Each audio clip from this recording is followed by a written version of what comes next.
My name is Petra. I'm from the Netherlands.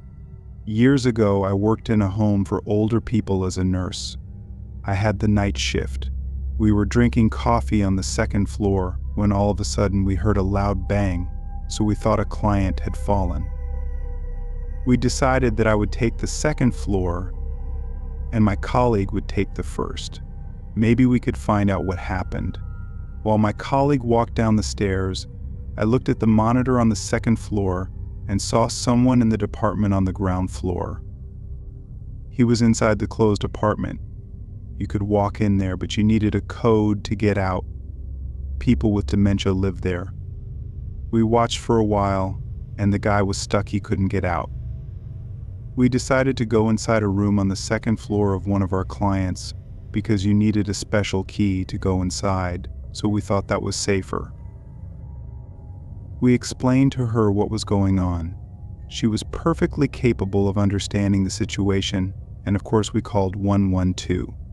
I explained the situation. They told me they would come right away. I called my husband, who also had the night shift as a security guard in another town not too far away from us. He was just talking with the cops while I called 112 and said they were on their way. When I hung up, I looked outside and saw that guy climbing out the window, so I called back. They asked if something had changed.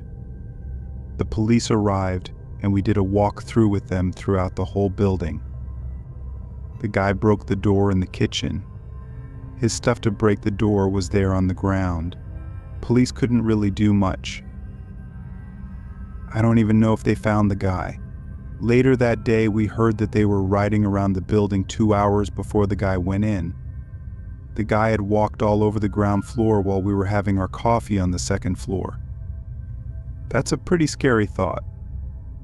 The next day I had one more night shift, and though I don't have that much to fear, it was still pretty scary, so I asked if I could bring my 2 dogs.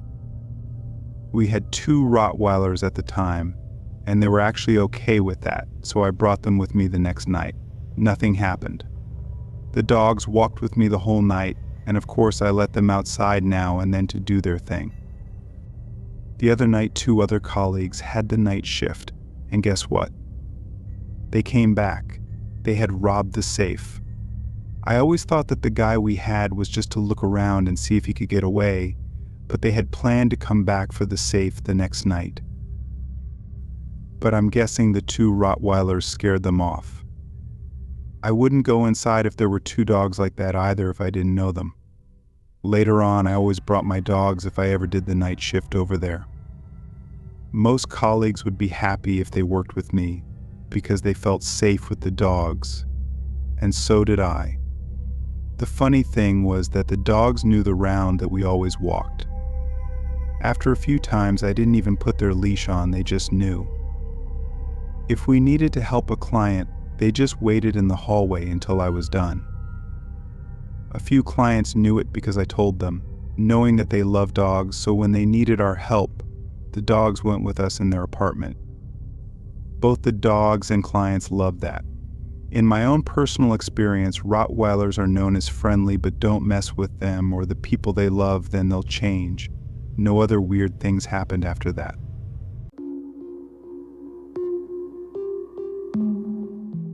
My name is Seth, and I work as a security guard in Oakland, California. One morning I came into work, and the janitorial supervisor came and talked to me. Let's call him George for privacy reasons. George asked if I knew who was working the night before, and I told him no, but I can rewind the cameras and see who was on shift. I asked what this was regarding, and George told me that his janitorial staff was actually attacked. George told me at around 1 a.m. while the janitorial staff was getting off, a man who looked homeless was yelling and throwing rocks at the staff while they were trying to get in their vehicles.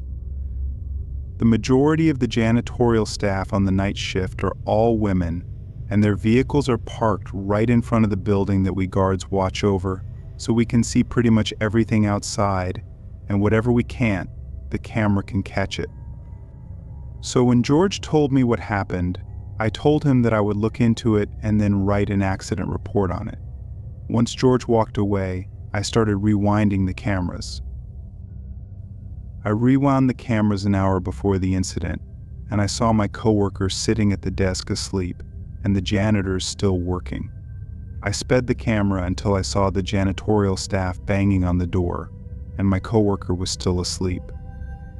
I switched to a different view of the cameras and saw outside of the building where a tall figure was approaching the ladies. One was banging on the door until another janitorial staff, who looked like she was yelling at the other, was banging on the door, and then she stopped banging and then ran away.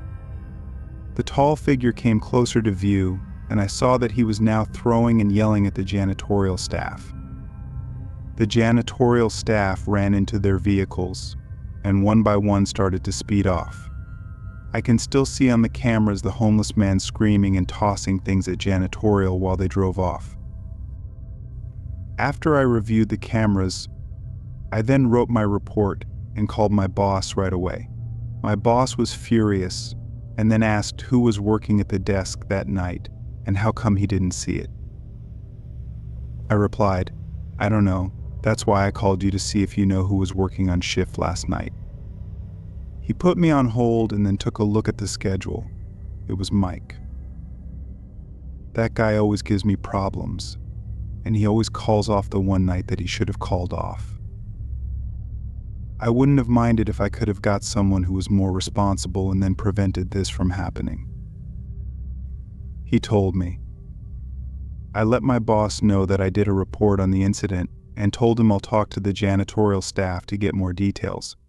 Once 5 p.m. came around, the janitorial staff came in, and I asked them about the incident that took place the night before. Reminder, the janitorial staff are almost all women, and they speak little to no English. I asked them what happened the night before in Spanish, and they told me some crazy guy had started yelling at them, calling them names, and then throwing rocks at them. One of the janitors, who we'll call Lucia, told me that she was banging on the door to get the guard who was asleep. She was trying to get them to help them, but to no avail. Then one of the other janitors yelled out, "What are you doing? He's getting closer. Forget it. He's not going to help us. Just run to your car." I asked Lucia if she had tried to call the cops when she got in her car, but she told me no. She thought that Mike, who was the security guard that was asleep, but he never did. Later on, George informed me that he was going to report the incident to headquarters and then informed them of our negligence. I don't blame him. The fact that his staff was put at risk and we didn't even do anything, I would have done the same thing. I called my boss again and gave him more details, as well as letting him know that George will be reporting us. My boss just sighed and said, "I don't blame him.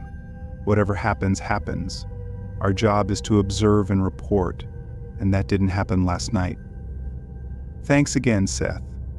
I really felt bad for the ladies, and even though they were afraid, they still came to work and did what they had to do. I ran into Lucia a week later to check up on her, and she told me that she's still scared about what happened and it was really traumatic, but that she has kids to feed and she can't let this stop her from working. So yeah, I guess that's the story.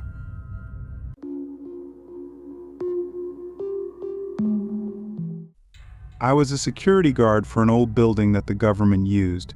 It was a big secret what the building was actually used for, though. Some say it has to do with aliens. Others said it was used as a place to experiment on people. Who really knows? Anyhow, I drove my Honda Civic to the lot. I got out and approached the building. Right away I could tell this wasn't going to be easy.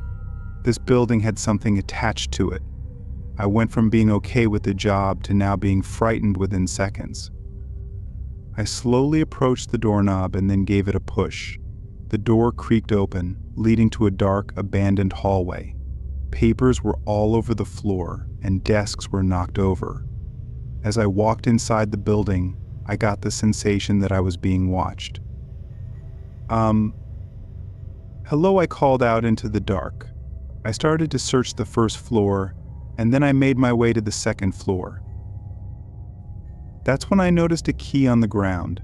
It had third floor labeled on it, so I walked up towards the door leading to the third floor. I unlocked the door and then made my way up the steps. That's when I saw about 30 to 60 rooms filled with padded cells. Some of these cells had remains on the ground. I got chills as, for the first time, it clicked that I was inside some sort of hospital for the insane. I knew that I didn't feel right about this building. I heard weird noises, and at first I thought it was just the building settling, but now I know it had to be haunted. I immediately left that floor and then walked down towards the entrance. That's when I heard a loud bang from behind. I turned around quickly and noticed a shadow of a man standing in a doorway down the hall. He was tall and looked like he was wearing some kind of padded vest. My heart started to race. I immediately turned around and walked out of the building. I drove home and never came back. The security company that I worked for was furious, but that was the first time I was ever terrified on the job.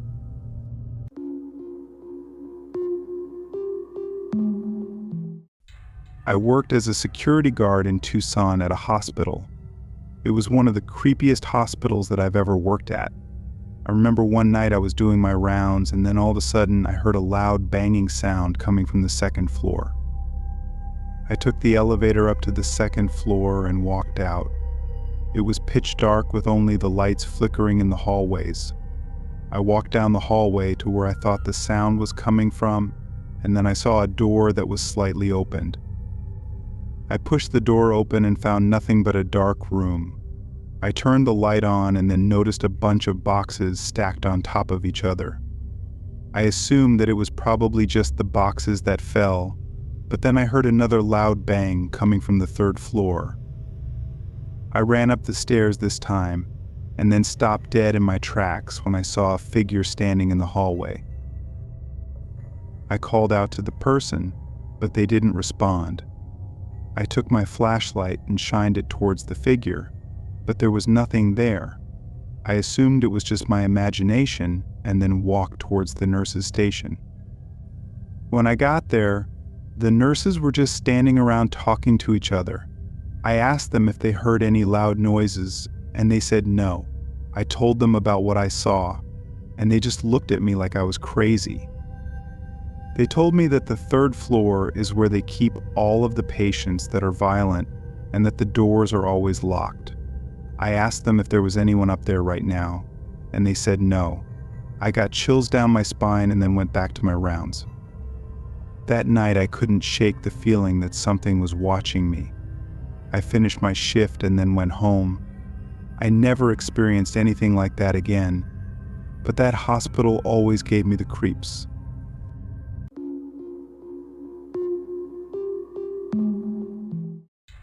My name is Jane, and I worked at Stop and Shop while I was in college. I had a long walk to the bus stop, and it was always late at night when I got off. One night I was walking to the bus stop, and I noticed a man in a car following me. I tried to ignore him and just kept walking, but he kept following me. I started to get really scared, and then I saw him pull over and get out of the car. I ran as fast as I could to the nearest gas station and went inside. I told the cashier what happened and he called the police.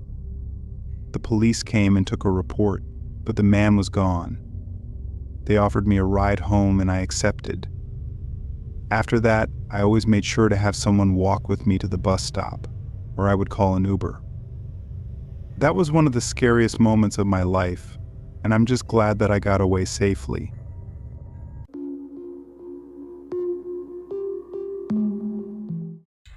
My parents own a small shop in our town.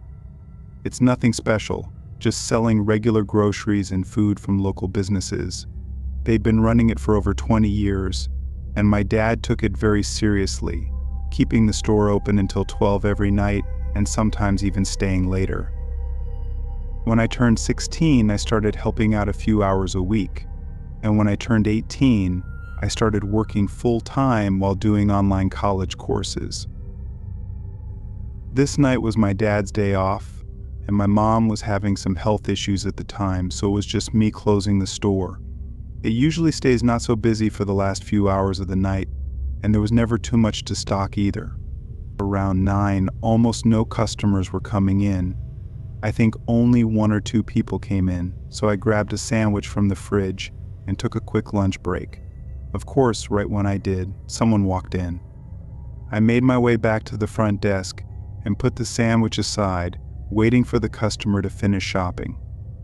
First, I pulled my phone out, and after a couple of minutes, I looked up to see how the customer was doing but didn't see him. I scanned the room again and still didn't see him anywhere. Thinking they were maybe in some off angle I couldn't see, I waited a few more minutes, but they still never came into sight. I didn't even hear them either. Feeling off, I walked around the counter and started looking through the aisles. It didn't take long to find them in the second aisle. A man was crouched down at the end, staring at the floor and not moving or making a sound. Sir, the man immediately looked up at me, then stood up and continued to stare at me. All I could focus on were his eyes. They were wide and full, kind of in an unsettling way. But after a couple of seconds, he quickly walked away and out of the store, never having spoken a word. Once I saw him leave, my first reaction was to check where he was crouching to see if there was any reason to be there, but there wasn't. I mean, that whole time he was just crouching in the aisle. It kind of freaked me out because of how odd it was. I went up to the front door and checked that he fully left the area. Obviously it was dark out, but I didn't see him anywhere. I then went back to the counter and stayed a little more alert. 3 hours passed, and not a single customer came in. It was now time to close up, and after so much time passing, I wasn't thinking about that man anymore. I was just ready to go home. I walked up to the front and locked the door, then grabbed my bag and started walking toward the back door to leave when an extremely loud bang screeched through the store. I stopped in place, knowing it had to come from somewhere in the back, and it was so loud that I had no idea what it could have been. Worried, I slowly walked to the corner and looked down the back hallway. At the far end, dust was scattering through the air as the metal back door was loosely open. Standing right in the hallway was that same man from earlier. He was staring at me with the same wide-open eyes. I didn't know what to say or do. It was like I was just frozen in that moment. Despite his clear determination to break in, he didn't look angry. He had no emotion at all. I took a few slow steps back, then ran for the front, leaving the store and running to the other side of the street, calling 911. I called my dad too, and he rushed over to make sure I was okay. The man at the store was gone when the police got there, but he left behind a sledgehammer sitting on the pavement behind the door. At first sight, nothing looked to be missing or stolen, so his intentions are anyone's best guess. It's clear he was unstable though, which means he could have been planning anything. Thankfully for me, I didn't have to find out what that was.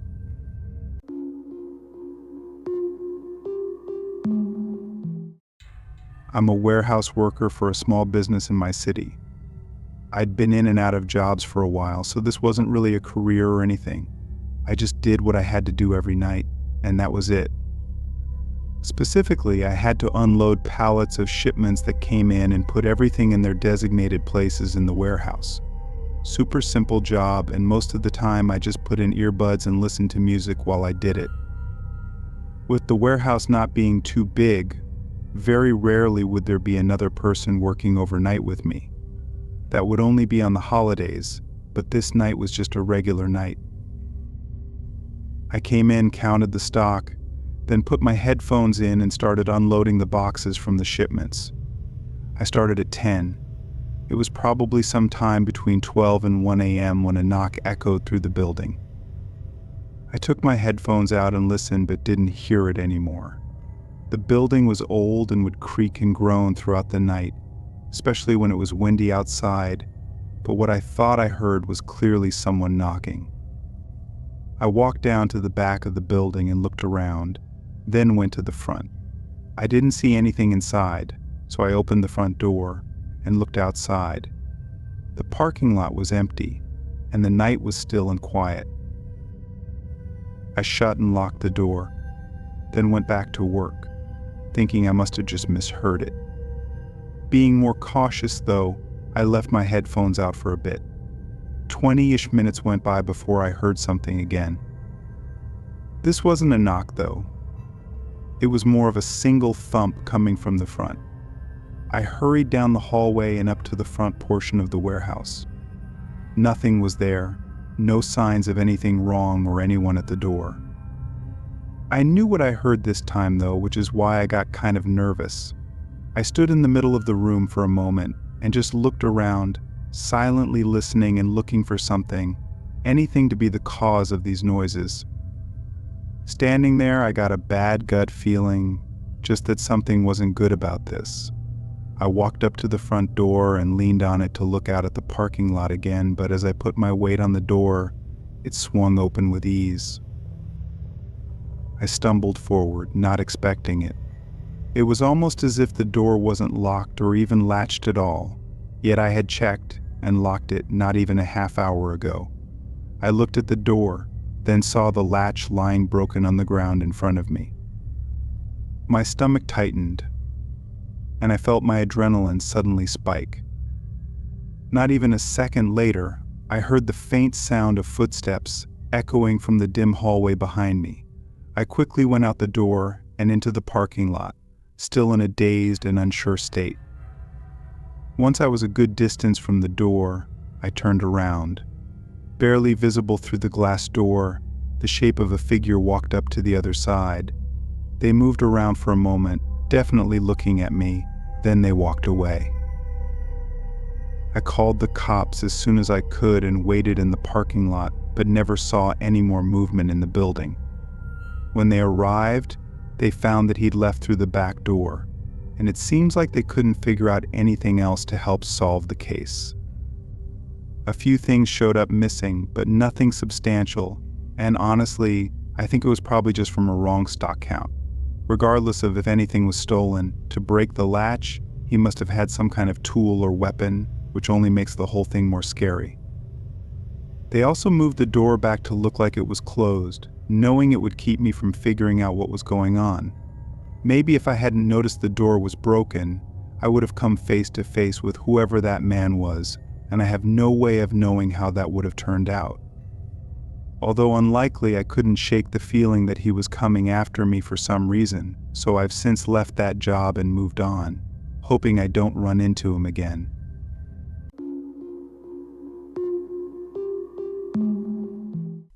I'm a receptionist at a popular hotel chain in the US. For the better part of a year, I'd been working overnights. This night I was doing my usual shift of 11 p.m. to 7 a.m. It was pouring outside, so I wasn't expecting any walk-ins, and on the schedule it didn't show any bookings starting tonight. On nights like these, my job is to just stay awake and take phone calls or help current customers with any room services or checkouts. We had a coffee machine in the hotel lobby, so I had a cup of coffee next to me as I tried to stay awake. Even having been on overnights for a while now, I still had trouble with getting tired on my shifts. The rain outside made me even more tired as well. But at 1 a.m., a phone call came in. I answered, and before I could even speak, a man quickly asked if we were still accepting walk-ins. Their voice was very muffled though, and there was a background sound that was really loud. "Yeah, we have rooms available for walk-ins tonight," I said. They responded, but I couldn't make out what they were saying. As I asked if they could repeat themselves, I looked up from the desk and saw a small light glowing outside. It was from a phone as someone was holding it up to their ear, standing almost right up against the front window in the pouring rain.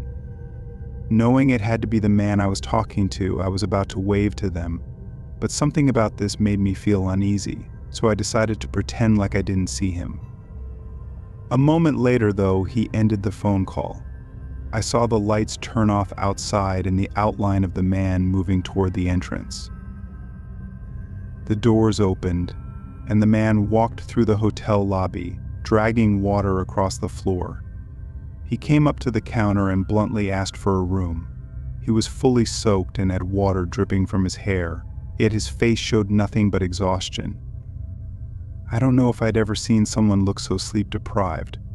I said okay and found him a room, then asked how he'd like to pay for it. He slowly reached into his pocket and pulled out a debit card, then handed it to me. I swiped it, but it declined. I looked up at him only to see he was staring at me. It didn't go through. "Do you have another card to try?" The man didn't respond, holding his stare and not moving aside from a few blinks. As the seconds kept on without any reaction, I grew more and more uneasy. I looked down and put the card on the desk, sliding it back to him, but he didn't even look at it. He turned and started walking away from the desk and toward the hallway with the rooms. By now I knew something wasn't right, so I quickly pressed the button that calls for police, then went out to the hallway the man was in, finding him standing at the door to one of the rooms. He started pounding on it, yelling in a harsh voice for them to open the door. I tried telling him to stop, but I didn't want to get too close, not knowing if he was in some kind of dangerous state. But then he pulled a small knife from his pocket and started trying to pry the door open. I yelled at him to stop, and that the police were on their way. The man stopped for a second and shot an awful glance at me. Then he faced me and screamed at me to open the door for him as he started walking down the hallway. I was terrified and just ran right out of the hotel and into the parking lot. Through the window, I could see him go back to the same door and continue pounding on it. Police were quick to show up, making it inside before the man could get into the room. Somehow they got him, dropped the knife, and locked him up in their car. The person that was in the room came out. It was a kind young lady, visibly shaking and horrified. Turned out the man was an ex of hers that she hadn't seen or talked to in over 10 years. How he got the information on where she was staying and even what room she was in, nobody seems to know. They aren't even sure how long he'd been stalking her for, which is really disturbing. But what he would have done had he gotten in is likely even more disturbing.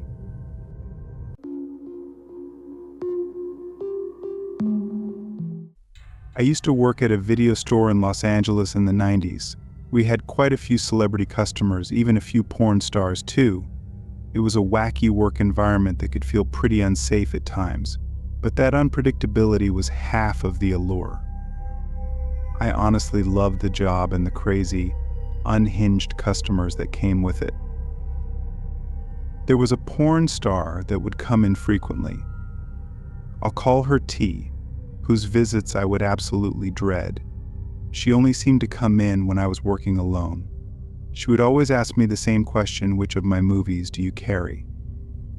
Now, she didn't ask this in any kind of unreasonable manner. T was a little older, clearly had a whole career behind her. She looked and acted a little crazy, like she was out of her mind, but she was also very obviously high. She'd come in jawing, grinding her teeth together, and her eyes would bulge out of her head like they were some prosthetic special effect. She was skinny from years of substance abuse, probably various personal issues with weight and image. T also reeked of booze and cigarettes most of the time. She would scream, "Which of my movies do you carry?" over and over again with that crackhead energy. I repeatedly told her over and over our computer system would only look up movies by title, not by actors or actresses. But this fact never seemed to get through to her. Every time she would start screaming at me. Remember, this was 1995, so the computer I used to look up things and check rentals was a dinosaur. But it didn't really matter because T would always forget. "How in the hell can you find out which of my movies you have then?" She would scream. I offered to walk her back to the adult section. She could see the stocked shelves for herself, but she would always scoff as if totally disgusted at that idea. This is where it gets bewildering because she's a porn star who's already come into the adult film store. "I'm not going in there," she yells. "Lady, you're already in here. What's it going to hurt to go scan the shelves real quick?" In my head, I'm thinking she's a porn star and she won't walk the aisles and look at the covers. It made me think she was even crazier than she was leading on. What does she think she'd find in there? Just how out of touch with reality was this woman anyway? She would yell at me for a bit before calming down and then leaving. But this scene played out at least a dozen times. She wasn't the worst customer I had, but she came to be the one that I dreaded the most. But then one week she didn't show up. Monday, Tuesday, the whole week went by, and still no tea. It was a huge relief. But part of me wondered if something bad happened to her. Was she getting extra spun out and would come in even more crazy? The reasonable side of me figured that she had. When another week went by without her presence, she left my mind entirely. Fast forward a month or so, guess who comes slithering through the double doors? It's T, and she looks like hell. First off, she clearly hasn't showered for several weeks, maybe since the last time that I saw her. You could always tell when she was really unwashed because her hair would just get more and more vertical. I don't know how else to explain it other than the grease would just hold up this overly dyed, frazzled hair. Her clothes are about the same as always, nightwear and half sporty Valley Mom. All of this is nothing when I see her face though. She has a huge black eye, and her eyes themselves are just completely insane. She's got pupils like dinner plates. The outer rim, instead of white, is tinged with a deep yellow. I can't tell if she's sick or more hungover than any human I've ever seen. She comes to the counter and sparks up that same shtick she always does. "What movies do you have? Where are they? How many copies?"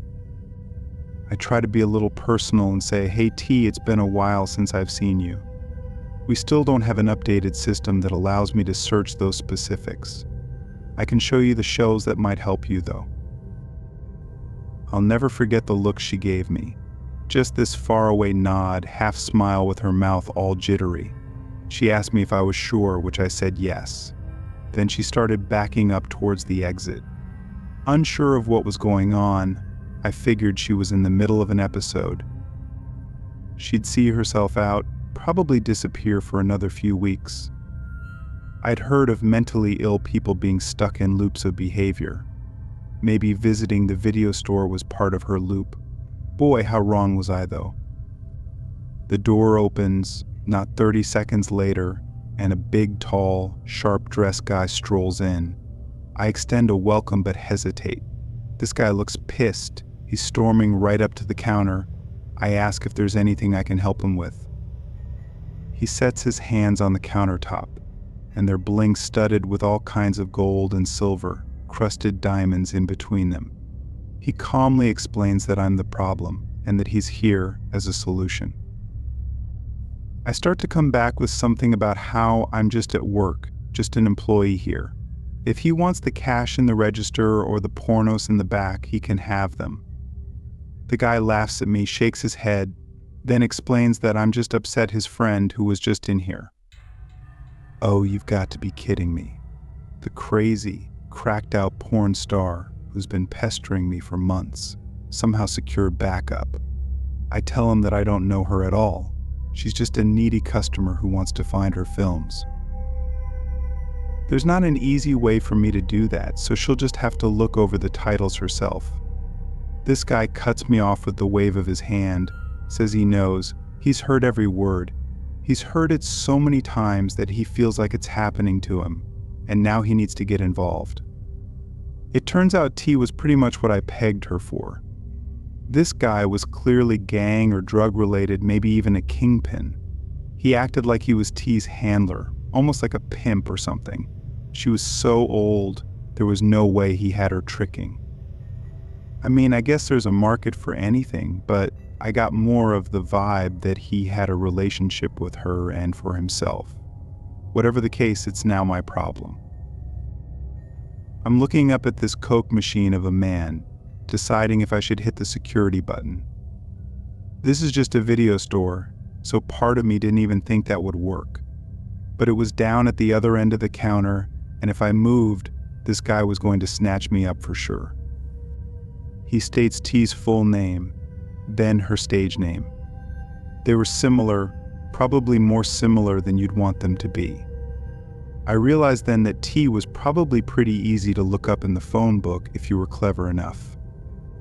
He then asked me, which movies do you have with her in them? Obviously, he didn't want the same excuses I'd given before. So I threw my hands up in defeat.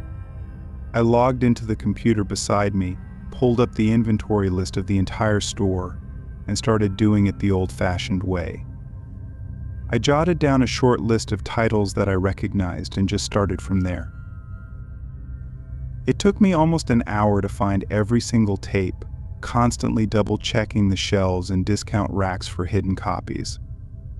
The whole time, that guy just casually followed me around, not saying a word, just watching me gather them all up in a tub on the counter. He'd crack his knuckles, roll his neck, textbook intimidation stuff. It was like a scene from The Goodfellas. It was only after I started to pile up all the tapes that I realized just how extensive T's career was.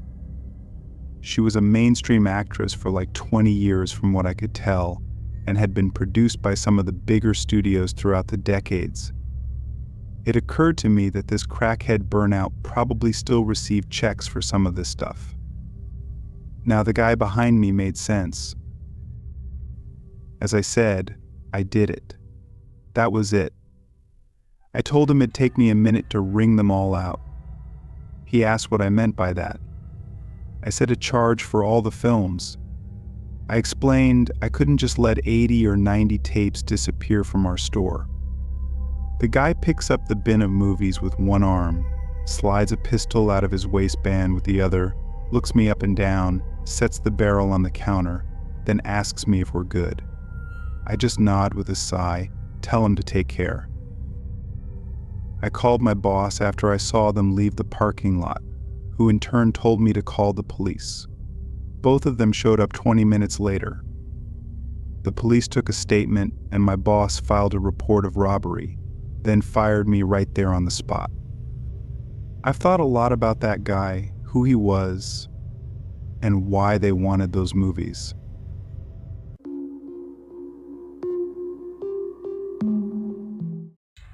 I work in retail, and there are only 5 of us that work in the store, including our manager. We are a very, very tight-knit family, so we naturally have each other's backs for anything and everything. Tonight, my coworker and I were minding the store, and he needed to leave early for a dinner reservation. So I was left to mind the store. While I was tidying up the front of the store, a young lady walked in. She had an all-too-familiar aura around her. She began chatting with me and trying on shoes. Eventually, she tried on a pair that she claimed she loved and wanted to show her mom. She walked out the door and disappeared. My mind was racing, and I was getting ready to run after her. But just then, she walked back in, taking them off and placing them on the shelf. I thought to myself, well, that was weird. About 10 minutes later, another guy walked in. Same aura, same sketchy vibes. He spent a few minutes looking around the store before choosing a shoe, trying it on, and casually walking out the door. I ran after him but didn't see anyone in the parking lot. Now I'm worried about the cameras in the store, since my manager would definitely see the footage of the guy walking out. I walked back into the store, defeated and nervous. After I finished closing up, I was really worried about how my boss would react to this footage and the stolen merchandise. The next morning, I walked in for my shift, nervously expecting a scolding or worse. My manager called me to the back office. I walked in, expecting the worst. But instead of a scolding, I saw my coworker, who was supposed to be off that night. Turns out, Both the girl and the guy were friends of his, and they set up the whole thing as a prank. My boss thought it was hilarious and had to get it all on tape. They even had a cake ready to apologize for making me worry. We all had a good laugh about it, and the shoes were returned. But from that day on, I learned to be wary of sketchy customers, even if they turn out to be pranksters. It was a lesson in trust and a reminder of the tight-knit family that we had become.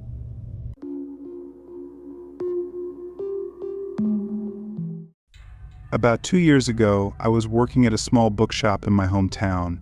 We had a handful of regulars, but one of them, in particular, stood out.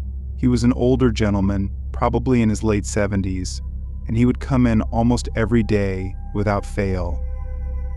He had a kind face, always smiling, and would chat with everyone in the store. His name was Mr. Collins.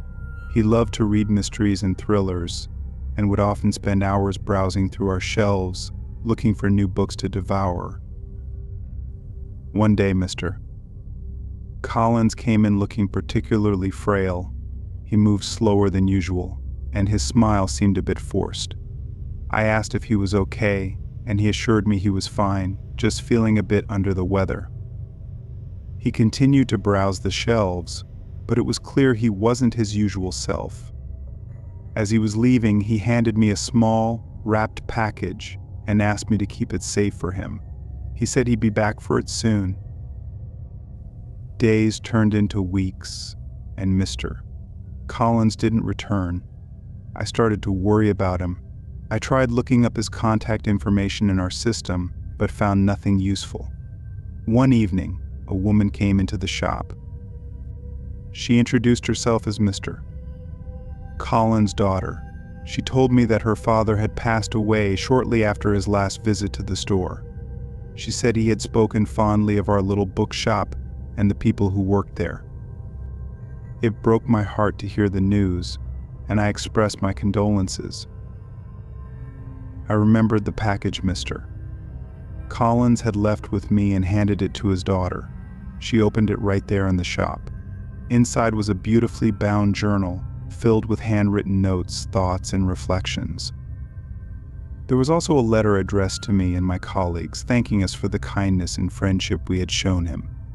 The letter explained that the journal was a gift for the shop, a way for him to leave a part of himself behind in a place he loved so much. We decided to display the journal in the shop, along with a photo of Mr. Collins.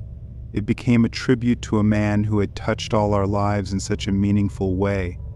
Customers would often stop to read his notes, and many were moved by his words. It was a beautiful reminder of the impact we can have on each other's lives, even in the smallest of ways.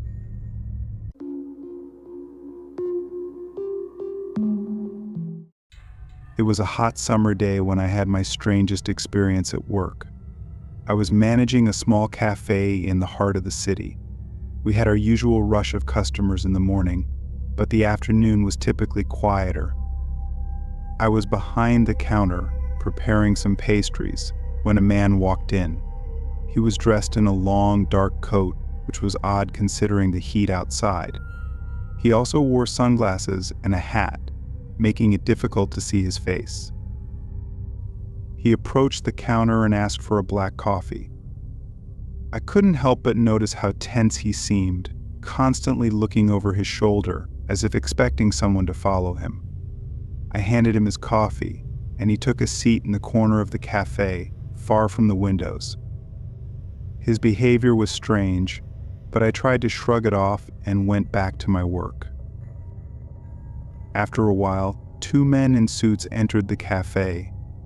They looked around briefly before spotting the man in the coat. They approached him, and a heated conversation ensued.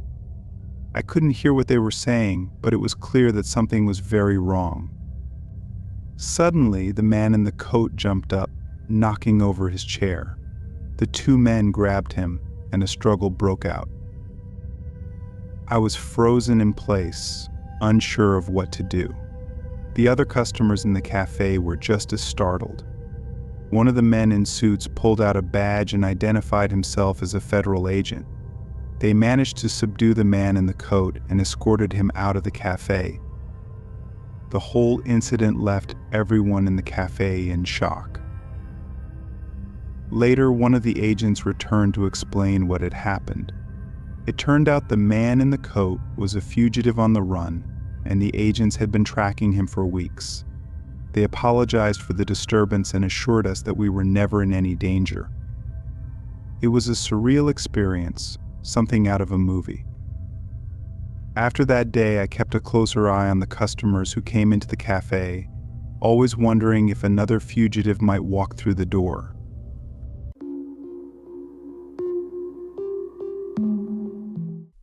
This happened back in 2010. I was working in a hotel in a suburban area, a nice place. When I first started there, I was both a PT front desk clerk and a PT night auditor. For those of you not in hospitality, I closed the day out on the computers on the overnight shift. I had just been promoted to a day job and had a week left at the front desk before I was switching to my Monday through Friday gig, and it was just like any other night. At about 3 a.m., I received a phone call. The guy sounded my age, mid-20s, and attempted to strike up a conversation with me. I have to give my name when answering the phone, so he gets my name, of course, and starts asking me personal questions. Do you have a boyfriend?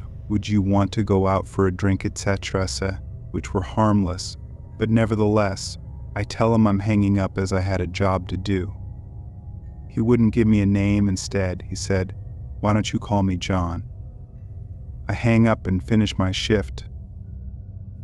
The next night at about 3:30 a.m., I received another phone call from John. He started off by asking me out for a drink again, to which I declined and hung up the phone. He called back about 5 times that night, each time getting more lewd in his comments, and just tried to keep me talking. He ended his last call with the phrase, "I see you like singing karaoke." I love doing that. Let's go out together sometime. He found me on Twitter. I had just gone out a few nights prior with my friends and posted about it. I asked him how he got my full name, and he wouldn't tell me. I hung up again, and he was done for that night. I deleted my Twitter and Foursquare pages, and when my boss came in at 7 a.m., I told him what had been going on. We told my GM, and my security guard put it into his record. I only worked 2 overnights a week, luckily, but when I came back the next week, so did he. The phone call started at around 3 a.m. and lasted for an hour or so, but this time was a little different. John was angry that I had deleted my accounts, so he couldn't keep an eye on me and make sure I wasn't cheating on him.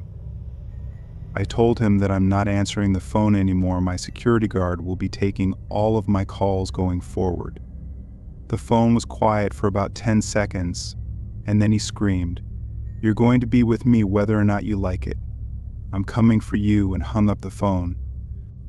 I, of course, called the police. Luckily, I had my security guard there, so I wasn't completely alone, but it must have been a slow night because it took the cops mere minutes to get there.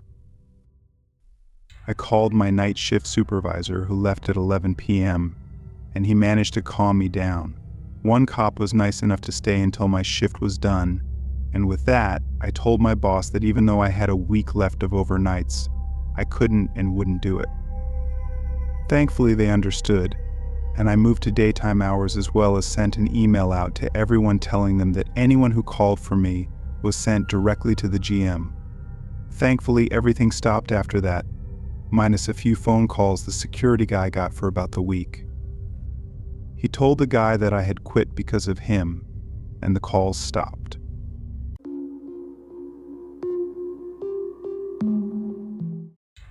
This happened in the fall of 1993 when I was 20 years old.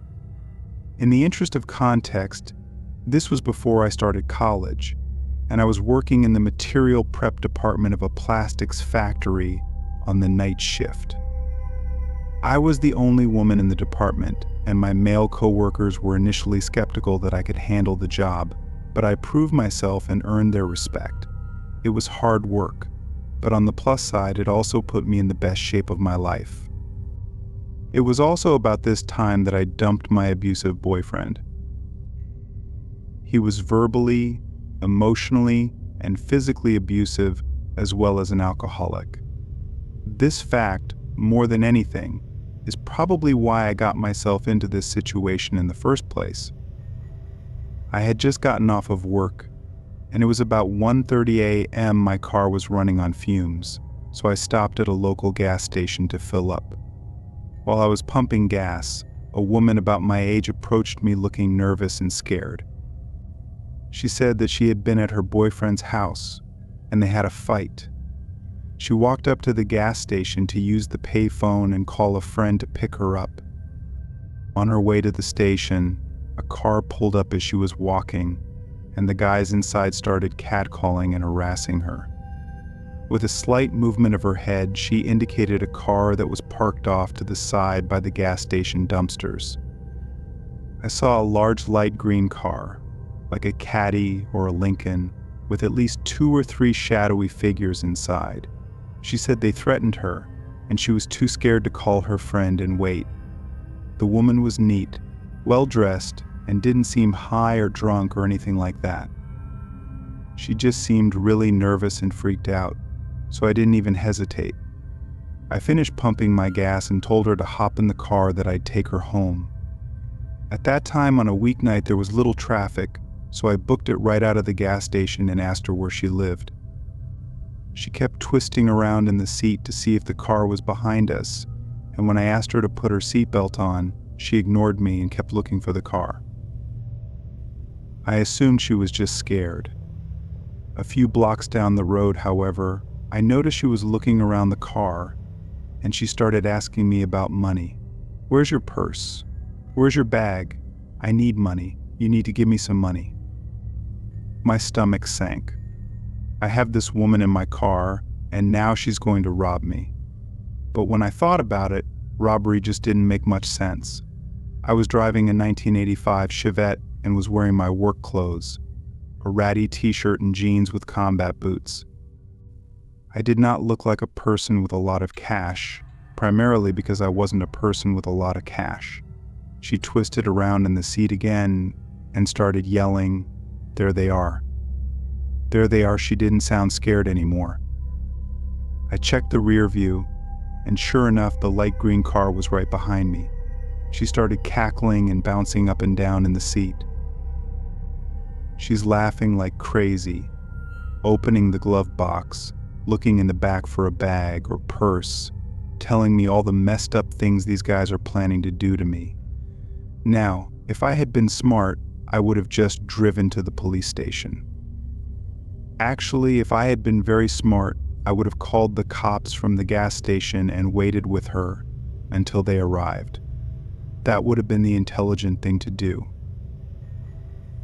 Unfortunately, none of this crossed my mind until later.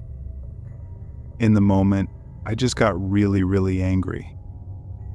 I realized 3 key things all at once. There was an intersection up ahead with cars on either side waiting to cross, and the light had just turned yellow. I had a spare box cutter that I kept for work in the driver's side door compartment. The crazy lady still hadn't put on her seatbelt. I didn't think. I floored it and passed under the yellow light just as it turned red. I glanced back to see if the green car was still behind me, but the cross traffic at the intersection had just started to move, and they hadn't caught up. The woman started yelling. I slammed on the brakes, and she hit the dash and windshield with a solid and viciously satisfying crack. When she rebounded to the passenger seat, I had the box cutter in her face and was screaming some serious batshit crazy stuff. I can't remember exactly what I said, but it was along the lines of "Get the F out of my car before I cut off your face and make you eat it." The crazy screaming and box cutter combo worked. She grabbed blindly at the handle and popped the door open. I started shoving and punching her until she fell out the door to the curb. I stomped on the gas, got to the next turn, and squealed around it with the passenger's door still open. I made a few more turns because I was afraid that the green car might catch up to me. After a little while, I stopped to close the passenger door, and then I cut across town and got onto the highway to go home. I was on the highway for about 5 minutes before the shake started. I pulled off to the shoulder to calm down, and then I drove home. I told my sister I was living with her temporarily after the breakup with my ex about everything that had just happened. She wrapped me in a tight bear hug while simultaneously yelling about how stupid I was for not going to the police. I've never been so glad to be yelled at in my life.